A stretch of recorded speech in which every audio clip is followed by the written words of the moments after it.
Tonight on Unsolved Mysteries. A vicious murder of two defenseless children. Their mother awaits execution for the crime, but her family claims to have new evidence that proves her innocence. It has ghostly red eyes, enormous wings, and can reach speeds of over 100 miles per hour. What is a strange creature stalking the woods outside of Point Pleasant, Virginia? The hundreds who have seen it have given it a name, the Mothman. A modern-day Bonnie and Clyde are on the loose in the American West. Bank robbers by day, lovers by night. Maybe you can help end their crime spree. Join me for this intriguing edition of Unsolved Mysteries.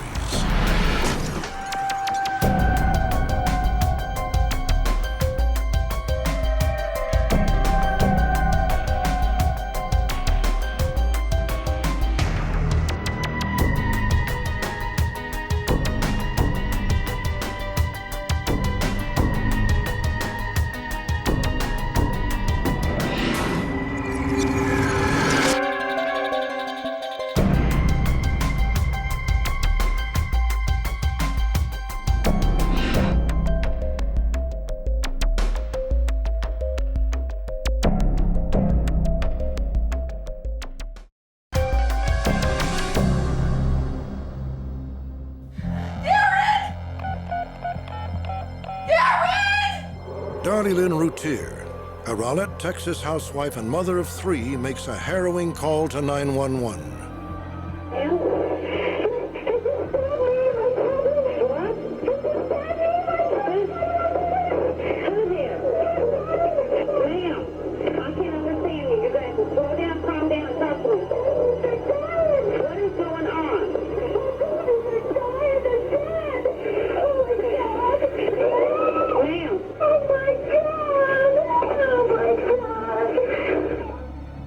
Within 5 minutes, the first police officer arrives. He walks into a scene of unbelievable bloodshed.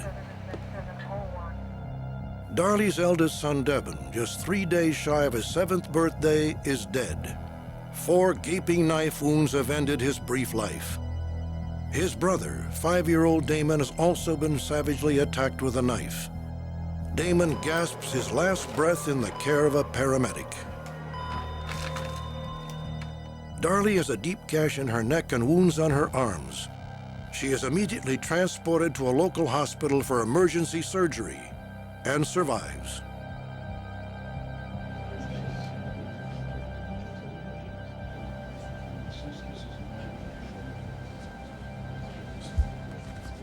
We, the jury, find the defendant, Darlie Routier, guilty of the offense of 8 months capital later, murder as Darlie charged in the Routier indictment. is convicted of killing her 2 little boys.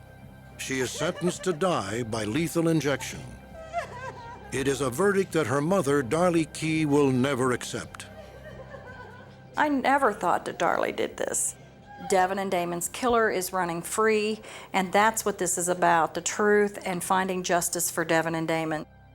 You know, I live my life every day for Darlie, and everything else has to come second because that's the most important thing is, we've got to save her life before they execute this innocent girl.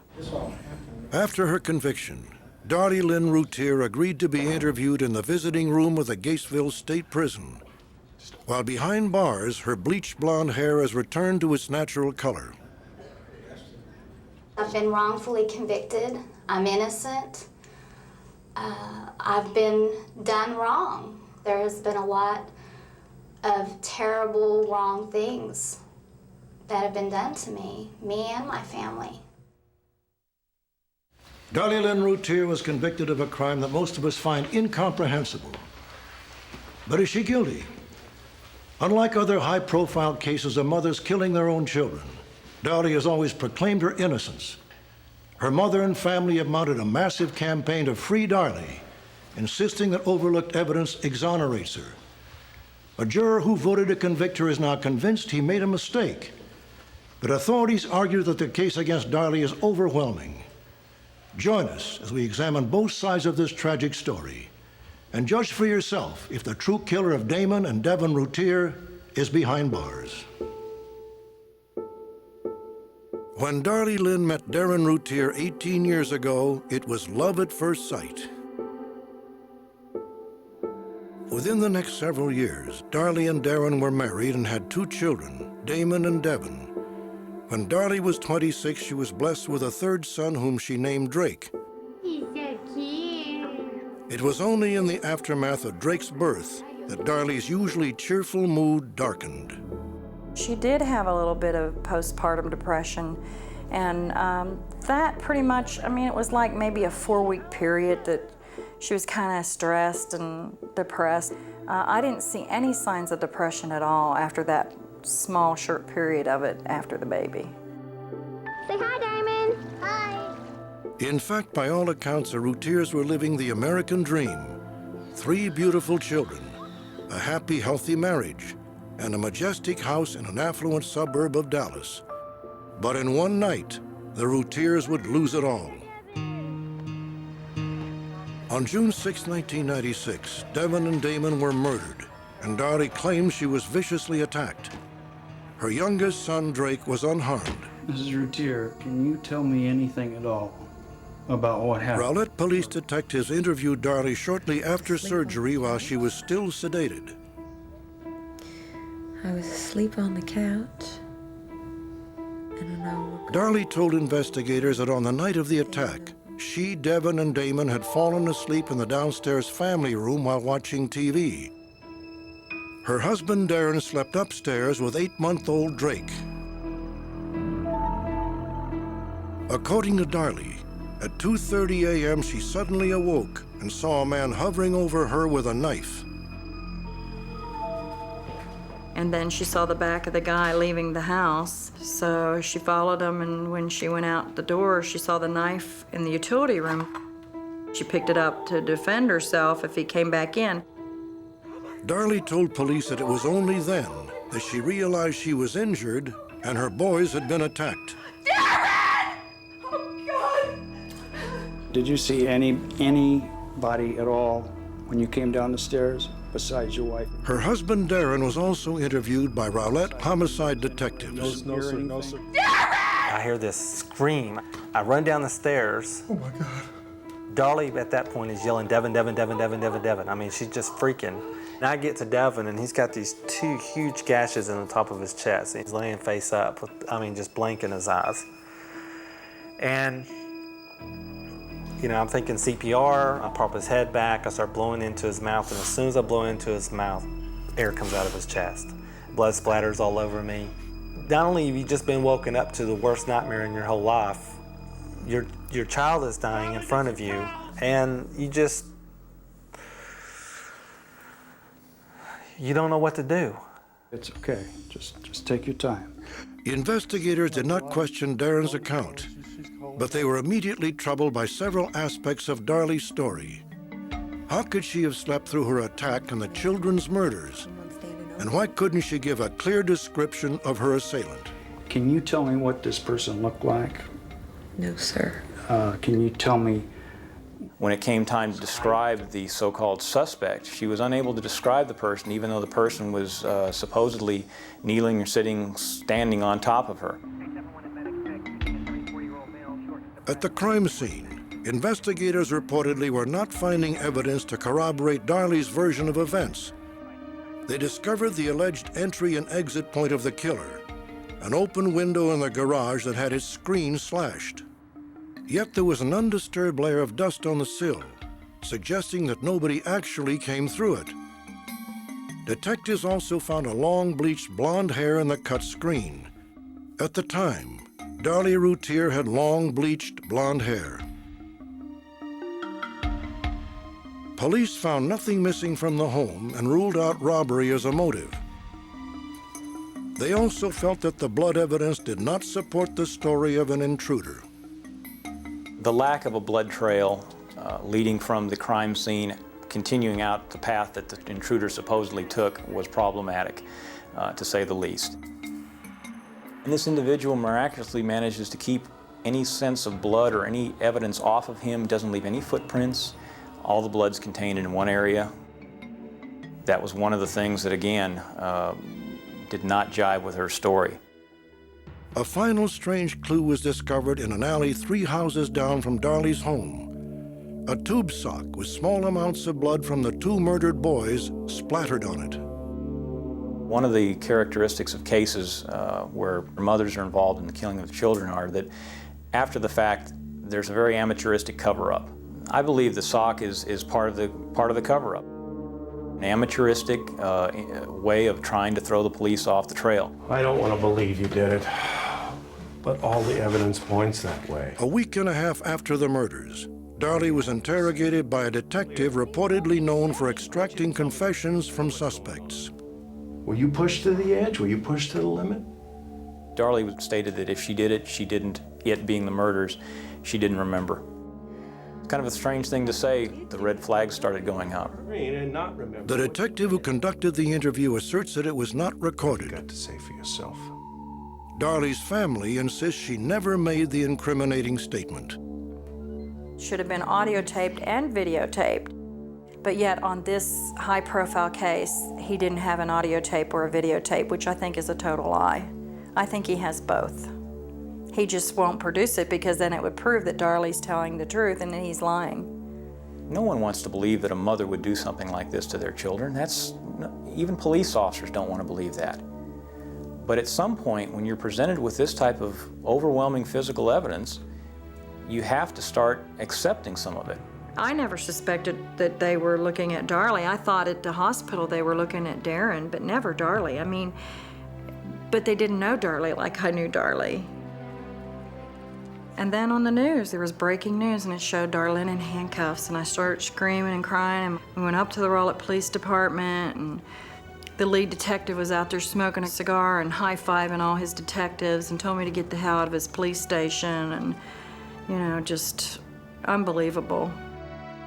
Darlie Routier was charged with capital murder, incarcerated, and put on suicide watch. Attorneys and investigators hired to defend Darlie challenged the accusations. According to them, evidence used to secure the arrest warrant was hopelessly flawed. When the officers examined the window which had been cut, they found there was no dust disturbed on the windowsill and also found a blonde hair stuck into the screen area. They assumed that blonde hair was Darlie's. Later, that hair, through DNA examination, was determined to belong to a Rowlett police officer. The windowsill is 10 inches off the floor. If you went through the window and crouched down and put one leg through the window, it's more probable you wouldn't disturb the dust than you would disturb the dust. But the wheels of justice were already moving rapidly against Darlie Lynn Routier. Her bail was revoked, and the trial was transferred to Kirk County, a conservative community in south central Texas with a high rate of conviction and death penalty cases. Still, Darlie Lynn Routier held out hope that she would ultimately be vindicated. You keep thinking that, you know, you're innocent, and you know, you keep waiting for them to come back and tell you that, oh, we've made a terrible mistake and we're so sorry, and you know, we found who did this. I just could not believe, you know, what was happening. Darlie Lynn Routier, a young Dallas housewife, stood accused of viciously stabbing to death 2 of her children. Her trial began on January 6th under intense media scrutiny. Ladies and gentlemen, I want you to listen very carefully. The prosecution opened their case by offering the state's theory of the crime. According to the state, Darlie Routier was a greedy, selfish, and vain woman whose extravagant lifestyle was being threatened by the responsibilities of motherhood. The prosecution insinuated that if her 2 boys were dead, Darlie could collect on their life insurance and resume her wild ways.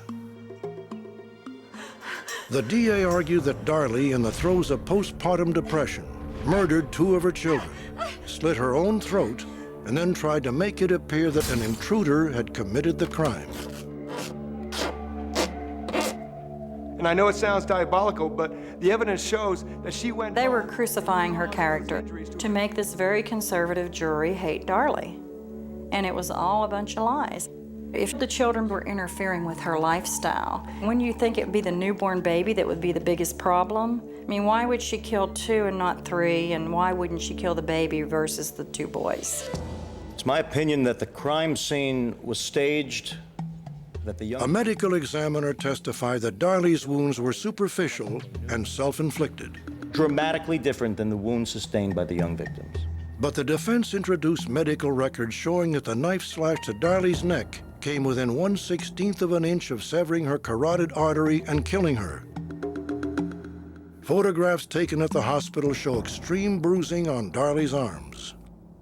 But the notes that you took, that you were telling... Darlie's defense attorney also attacked the prosecution's contention that she committed the murders to collect on her boy's life insurance policy. Now, how long did you talk to Darren Routier? Why not kill her husband, who was insured for $800,000, far more than the small policies taken out on Damon and Devin? They're trying to say she did this for the money. There's $5,000 life insurance on those boys. That's ridiculous. It costs $13,000 to bury them. Your Honor, can we ask the witness to step down for a demonstration? Well, when you are coming The prosecution countered with a blood spatter expert. His testimony focused on a tiny blood stain on the back of Darlie's shirt. This spot contained both Devin and Damon's blood. The shirt that Darlie was wearing, it had cast-off blood on the back over the shoulder area. And this would have come as the knife was being pulled out of the children's body and being brought over her shoulder and then dripping. And the analysis of the DNA indicated it belonged to the children. And that was a very important piece of evidence. How did that blood get there if not that manner? All the blood evidence was handled by police officers that were not experienced with collecting evidence. And instead of drying that evidence, that bloody evidence out and putting it the proper way for storing for the trial, they threw it into bags and multiple pieces of blood on top of each other so that the blood stains could transfer from different areas. We were very careful and methodical in our gathering of evidence. Our officers have been trained in it just like officers across the nation. We haven't just fallen off the hay wagon recently. Do you recall any statement? Ultimately, however, the prosecution moved away from the physical evidence and once again focused on their central thesis. Darlie Routier was an unfeeling, self-centered woman more than capable of murdering her own children.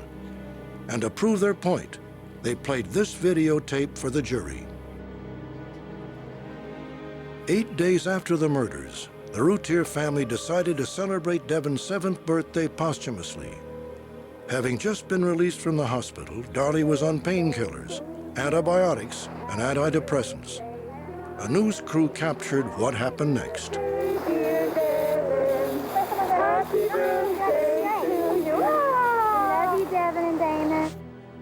This does not appear to be the behavior of a grieving mother. And all right, fine, let's discount it.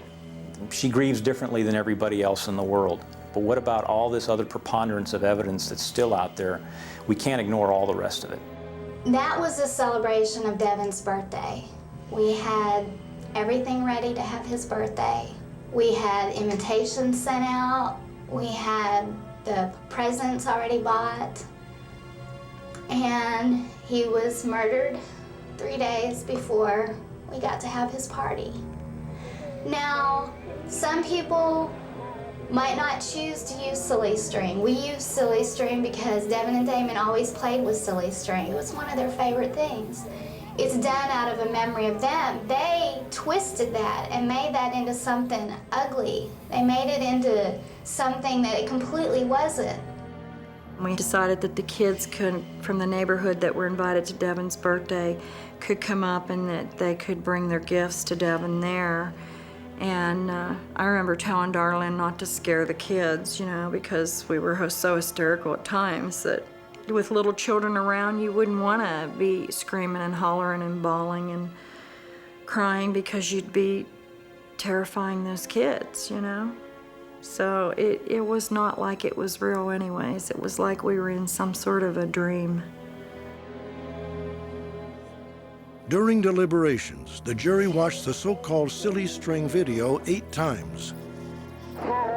It took them only 10 hours to reach a guilty verdict. Darlie Routier was immediately taken to death row at Gatesville State Prison. Killed the boys? I'm innocent. But Darlie's family and attorneys are outraged by her conviction and are spearheading a drive to overturn the verdict. They claim that during the investigation and trial, crucial details were overlooked. Darlie's family contends that the photos of her extensive wounds were not properly presented to the jury. After the trial, one of the jurors who convicted Darlie, Charles Samford, had a chance to take a close look at the pictures. After I saw the pictures, that made me feel that she's not guilty. She did not cut herself, and that she put up a heck of a fight to protect her own self. I believe with all my heart that Darlie Lynn Routier is innocent. There's not a doubt in my mind. Darlie's defenders also point to the mysterious tube sock found 75 yards from the crime scene. The sock contains both boys' blood and probably epithelial or skin DNA of Darlie. There are no blood stains that belong to Darlie on the sock. So it obviously had to be touched by someone after both boys had been stabbed who also had contact with Darlie. According to Darlie's supporters, the tube sock makes the prosecution's account of the murders impossible. Medical testimony established that Damon, who didn't die until paramedics arrived, could not have lived for more than 9 minutes after receiving the fatal wound. Darlie was talking to a 911 operator for 5 minutes and 40 seconds of those 9 minutes. The police secured the scene for an additional 2 minutes before paramedics were allowed in. That leaves Darlie Routier approximately a minute and a half to place the sock down the street, stage a crime scene, and then cut her own throat.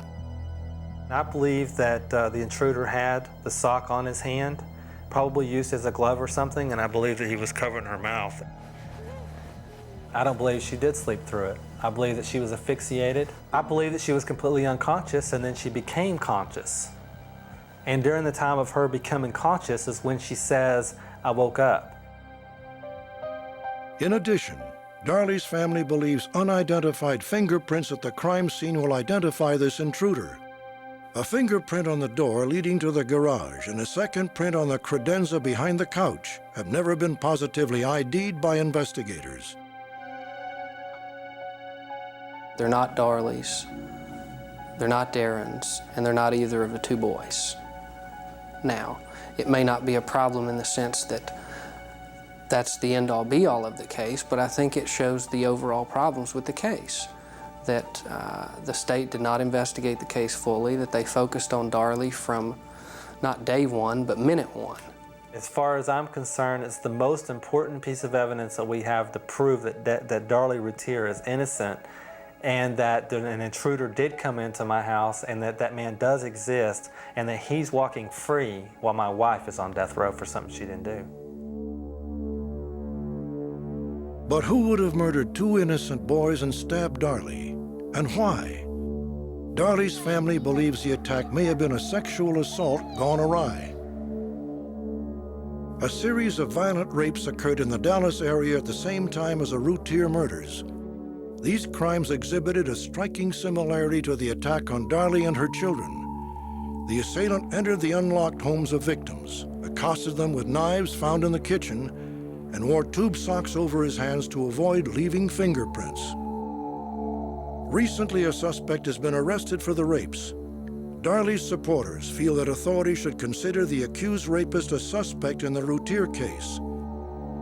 Rowlett police, however, have stated that no one has contacted them with any information indicating a connection between the two crimes.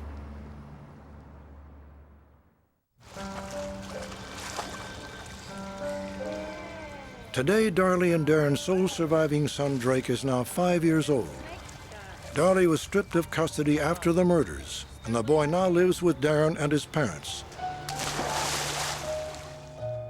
For the past 4 years, Darlie's only contact with her child has been through a plate of bulletproof glass.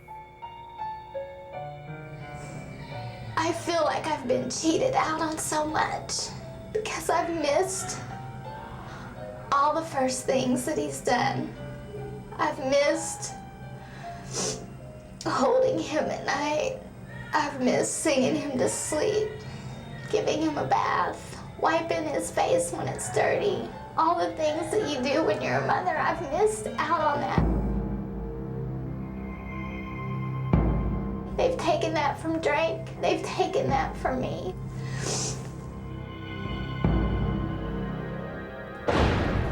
Shortly after Darlie Routier's conviction, the official court transcript of her trial was found to contain more than 30,000 errors. Darlie's lawyers hope that this fact alone will sway the court to grant her a new trial. Unless her appeal is successful, Darlie Lynn Routier will die in the execution chamber at Gatesville State Prison.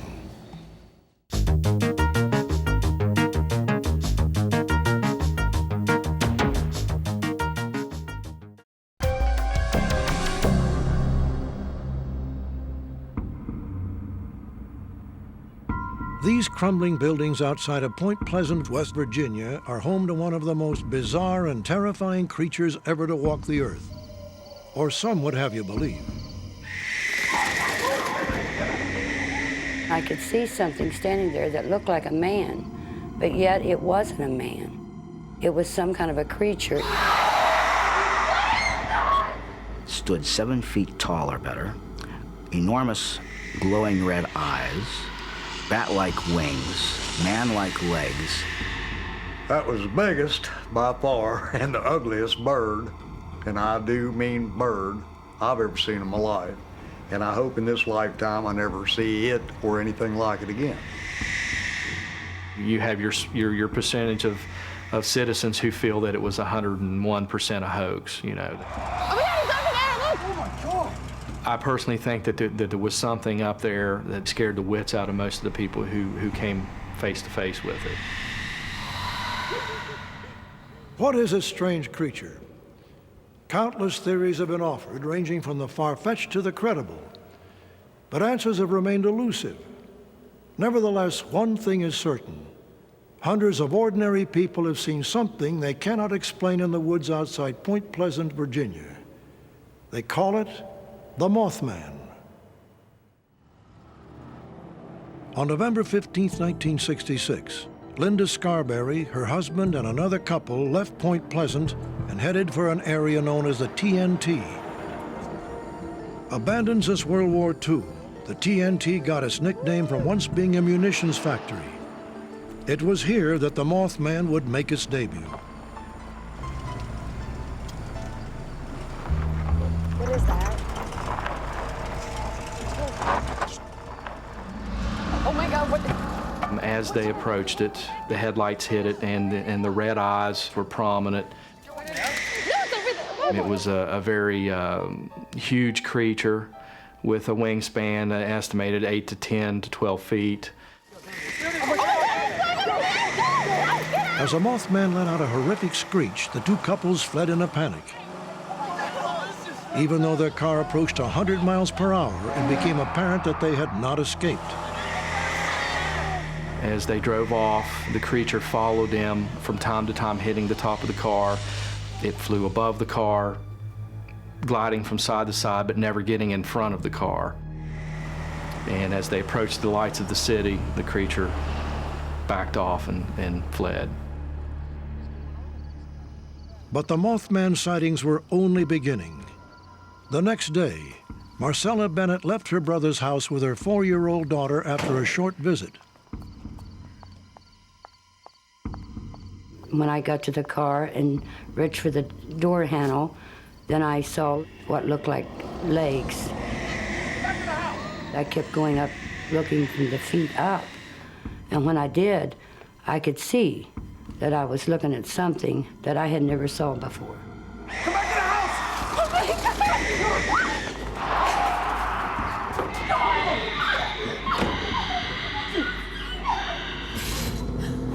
What the creature was something that looked like a man, but it was over 6 foot tall, and it had feathers instead of skin. The way it looked, I mean, it was something I never, in my wildest imagination, would have ever thought that would be standing out there. Just unbelievable. Oh my God.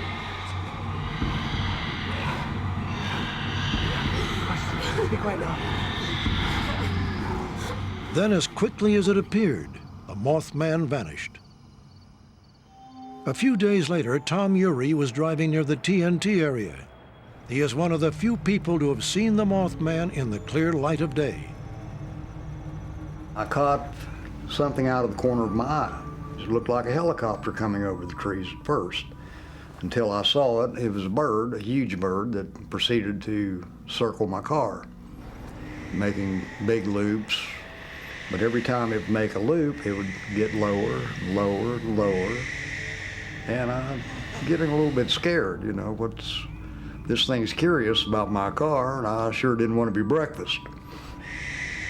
And then it made a loop back to the left and went back over the riverbank. And I went on to Mason, West Virginia, and called the Sheriff's Department in Point Pleasant, West Virginia. Over the next year, sightings of the Mothman increased in frequency. The descriptions of the creature were eerily similar. Part man, part bird with huge wings and hypnotic red eyes. The national media descended on the small town. Thousands swarmed into the TNT area, hoping to catch a glimpse of the Mothman. It was a sheer pandemonium. The world had focused its attention on Point Pleasant, West Virginia. The press was everywhere, and everyone just seemed to be on edge, just waiting to see what the outcome of the sightings would be. As everybody searched for the Mothman, other weird occurrences began. Residents of Point Pleasant would go out on farms and find their animals dead, and maybe just the blood out or the heart going. Someone had removed the heart of the animal. The town also began to receive visits from enigmatic strangers. Their penchant for dressing in black from head to toe has earned them the nickname the Men in Black. The Men in Black were strange, out-of-town visitors who seemed to want to pretty much just quiet everything down.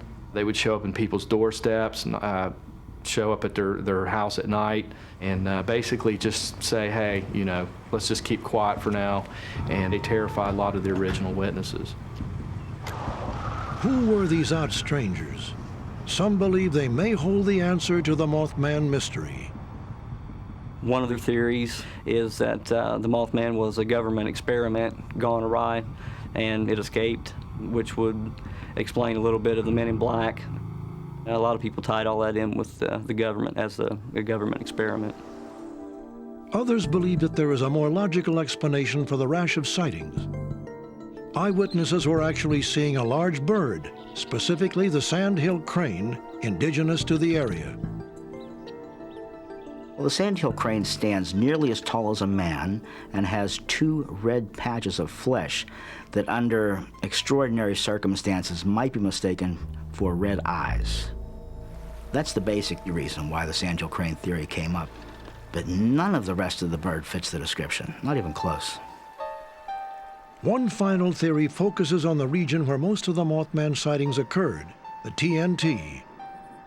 The area was originally a bird sanctuary. World War II brought the mass production of armaments to the region, along with immense pollution. One of the theories is that the Mothman is a mutant bird which was created from the TNT residue left over from the plants during the World War II effort and combined with the genes of the animals during 1966 and formed a mutant bird type creature. Whatever the explanation, the Mothman terrified all who saw it. And some even believe that the creature is somehow linked to the greatest tragedy ever to befall Point Pleasant. After nearly a year of sightings, a silver bridge leading out of town collapsed, killing 46 people. One witness claimed to have seen the Mothman on the bridge just prior to the disaster. A debate has raged ever since about whether the Mothman somehow played a role. The silver bridge collapse was attributed more to a structural fault in the metal. Most of the key witnesses don't feel that the Mothman sighting had anything to do with the collapse of the silver bridge. Today, the bridge has been rebuilt.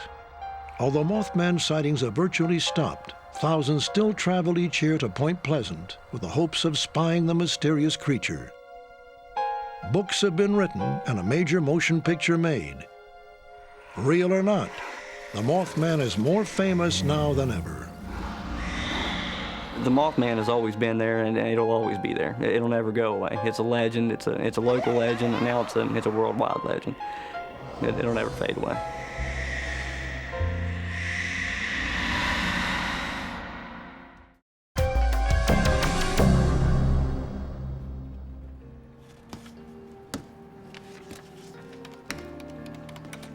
The Klamath First Federal Bank in Bend, Oregon is just seconds from closing. Bank teller Rhonda Dent looks forward to a serene evening at home with her husband and 4 children. Get your hands up! You, this is a freaking joke. Get over there. You two, out from behind the counter now! He took control and he scared us. He intimidated us. I'll freaking kill you, lady. It's just your keys. Shut up. You lock the front door. Move it! You better hope he doesn't push a button, because you're the one I'm gonna kill. There was no thought in anybody's mind of trying to set an alarm off. So he made us all go into the vault, and then he had me fill the bags. After I was done doing that, he told me to go over and get on my knees. And he tied me up. I was scared. I was terrified at that point because I thought he's gonna shoot us all. Coming out, are we clear? To Rhonda's relief, the armed thief harms no one. The professionally executed robbery is just one of 12 perpetrated by 2 elusive partners in crime. 2 lawless lovers still on the loose. The names are Craig Pritchard and Nova Guthrie, but they become known as a modern-day Bonnie and Clyde. Over the past 4 years, they made off with over $500,000. They conduct the robberies with military precision and vanish to live the high life among the wealthy. Perhaps you can help bring their good times and their spree of terror to an end. Craig Pritchard once seemed destined to gain fame of a whole different kind. A baseball scholarship at Arizona State University was to be his ticket to a bright future. Craig was a rising star. He was doing very well, and I'm sure he probably projected himself to be in the majors, probably making a lot of money at some point in time. But Barry Bonds came along and was offered a scholarship to ASU, and once Barry Bonds got there, Craig pretty much was sitting on the bench or was in the shadows, if you will. I think that was devastating to him, and he had these high career aspirations of making a lot of money and didn't have any means to do it. I think that led to a quick, immediate gratification, which was bank robbery. Craig Pritchard's lust for the quick score led him to Las Vegas. Not to the casinos, but straight to the banks. Over the next several years, he committed an unknown number of robberies. In 1992, his luck ran out. A bank teller identified him in a lineup. He was arrested and convicted and sentenced to 5 years in an Arizona penitentiary. 5 years is a long time to spend in prison, and he met other people that had robbed banks. And from past experience of cases I've worked, they exchanged thoughts, ideas, way to perfect robbing a bank better the next time. He actually learned how to commit bank robberies in a better way than he had previously. There's a couple of tricks that I can show you. In New Mexico, shortly after his release, Craig met 24-year-old Nova Guthrie. Hey. They did have dinner, and they hit it off. Sparks were flying. They were very mutually attracted to each other. I'll take you out. I think I could stay a couple of more days. And within a week or so, Craig had moved in with Nova. Nova Guthrie comes from a very small town, and she was raised in a very strict, conservative, very spiritual family setting. And I think she's not had much excitement in her life until she met Pritchard. Well, after meeting, they went on a bank robbery spree, and that included the states of Colorado, Arizona, New Mexico, Washington, Oregon, across the South and Northwest. Let's go, come on. Pritchard would enter the bank wearing a disguise. He was always armed with an assault weapon.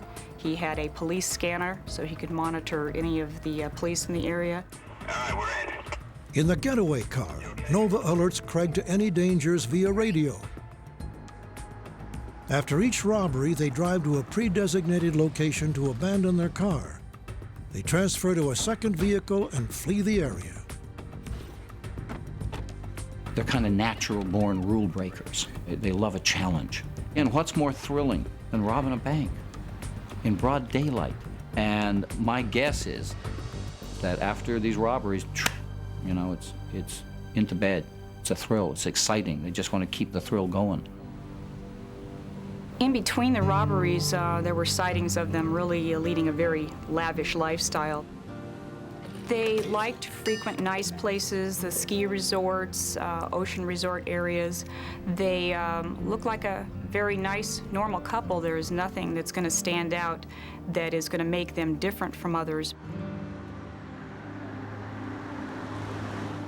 2 years into their crime spree, Craig and Nova risk capture by visiting Nova's family in Phoenix. At the time, however, Nova was unaware that only Craig was a wanted fugitive. The FBI had no evidence linking her to the robberies. But Nova's family resented Craig for enticing her to a life of crime. Hey, Craig. Beer? Nah. I just want to talk to you outside for a minute. Nova's brother confronted Craig. What's going on?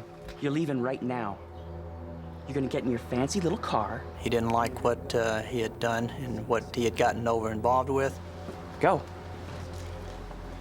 And he didn't want her to be any part of Nova's life.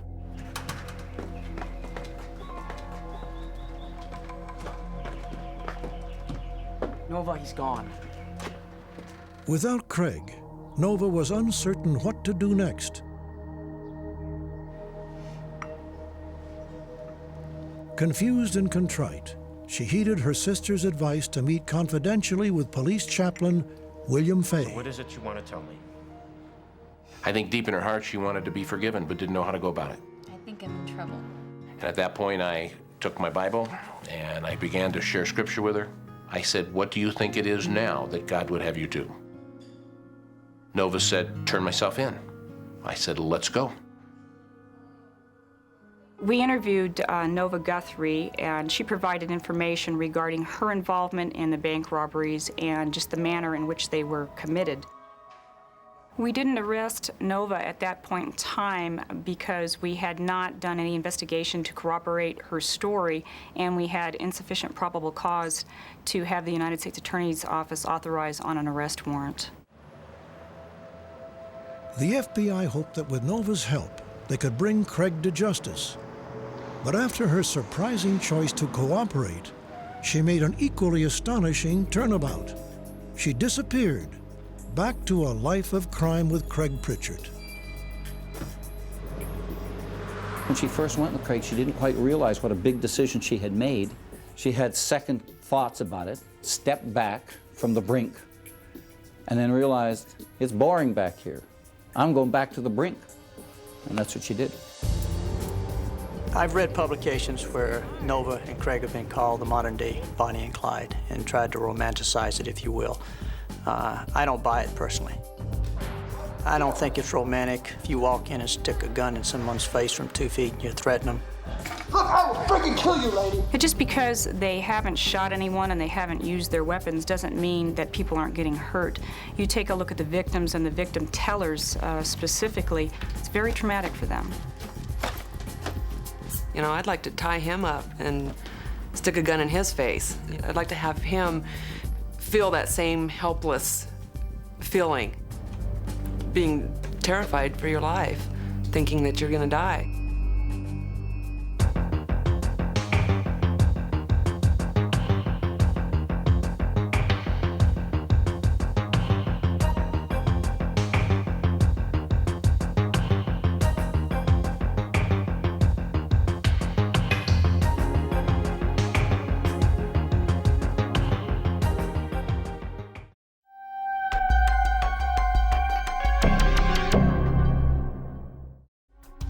Join me for more stories that challenge the mind and the imagination on the next edition of Unsolved Mysteries.